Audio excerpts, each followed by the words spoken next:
Guys, balik lagi di Mobagi, motivasi bangun pagi. Di video kali ini kita akan membahas 5 hal tak masuk akal dari film Pengabdi Setan 2. Buat kalian yang belum nonton filmnya, jangan nonton video ini.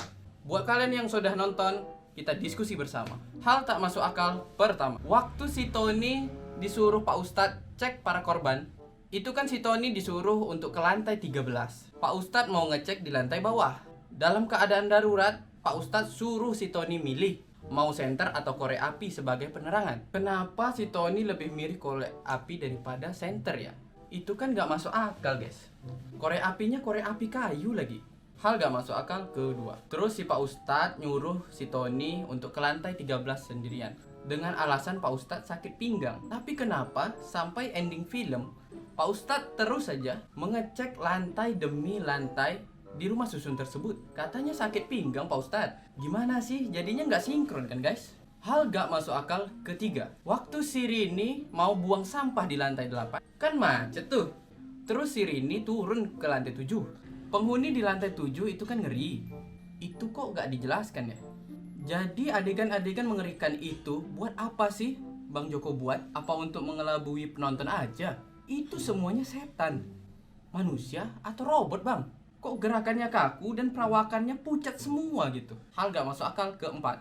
Kalian ingat tak? Waktu si Tony diminta tolong sama penghuni rusun yang gondrong itu, yang manggil si Tony Udin. Itu kan si Tony dimintai tolong ngambil barangnya si gondrong itu, yang termasuk ke kamar sebelah karena di kamarnya gondrong ada lubang. Nah itu kenapa ada lubang gitu guys? Itu kan gak masuk akal sama sekali. Dan lebih anehnya lagi, kenapa yang disuruh ambil itu cuma sebuah garpu? Apakah gak ada barang yang lebih penting lagi Bang Jokan? Entah jarum pentul bisanya, atau sapu lidi, abu rokok. Kok cuman garpu sih bang? Hal gak masuk akal kelima. Terus si Rini, Bondi, dan lain-lain mau menyikapi rahasia si bapak dengan menculik koper milik bapak. Kenapa pas mau buka koper itu, si budak kecil kawannya si Rini ini kok bisa nebak kode koper itu 000? Dan kenapa kok harus 000? Itu kan terlalu mudah. Sementara koper itu sangat penting. Hal gak masuk akal ke-6 bonus.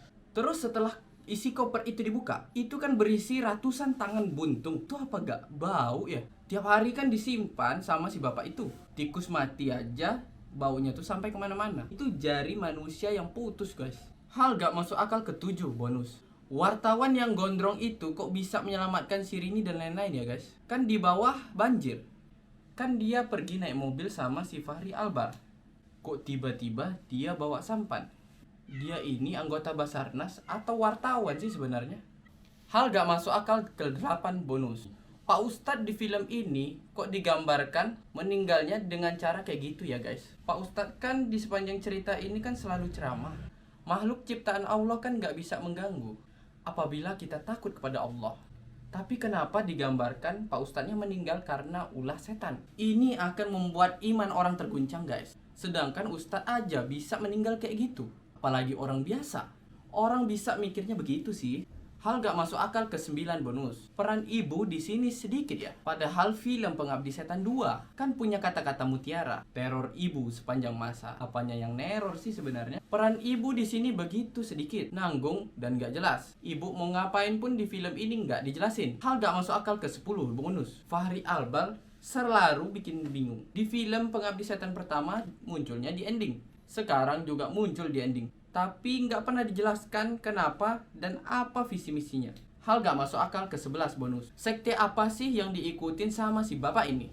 Kenapa udah di 2 film ini penonton masih juga dibikin pelangak-pelongok? Apa Bang Joko Anwar pengen bikin sampai Pengabdi Setan 5 dulu baru terjawab semuanya? Atau tunggu sampai film Avenger 5 dulu baru dijelasin ini sekte apa sebenarnya? Hal gak masuk akal ke-12 bonus. Terus itu kenapa pocong-pocong pada bangkit ya? Apa salah mereka?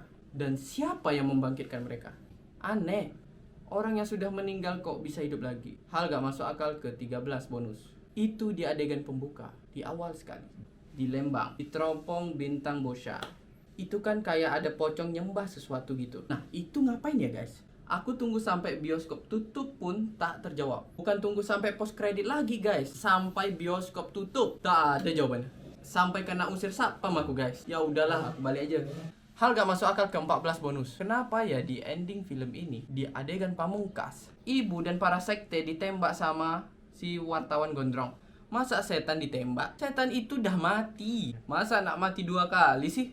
Terus kan si setan itu kan wujudnya nggak kasat mata, bisa tembus dinding. Masa sih ditembak? Hal gak masuk akal ke-15 bonus. Si wartawan gondrong kok punya pistol ya guys? Coba kalian tanya sama kawan-kawan kalian yang jadi wartawan. Apakah semua wartawan itu memang pakai pistol? Coba kalian jelaskan di kolom komentar kalian di bawah. Hal gak masuk akal ke-16 bonus. Kenapa bapak tak mati pas jatuh dari lift, sedangkan semua orang mati? Padahal di ending film, si wartawan gondrong bilang, sebenarnya si bapak lah yang diincar dari awal. Kok malah si bapak yang tak mati-mati? Itu kenapa ya guys? Setidaknya patah-patah lah kakinya. Jangan cuma keseleo aja. Soalnya yang lain pada meninggal. Menurut kalian itu masuk akal tak? Oke, mungkin itu aja 5 hal tak masuk akal bonus 11. Kalau kalian punya hal tak masuk akal dan tak terjelaskan, kalian komen aja di bawah. Makasih udah nonton, mau bagi motivasi bangun pagi.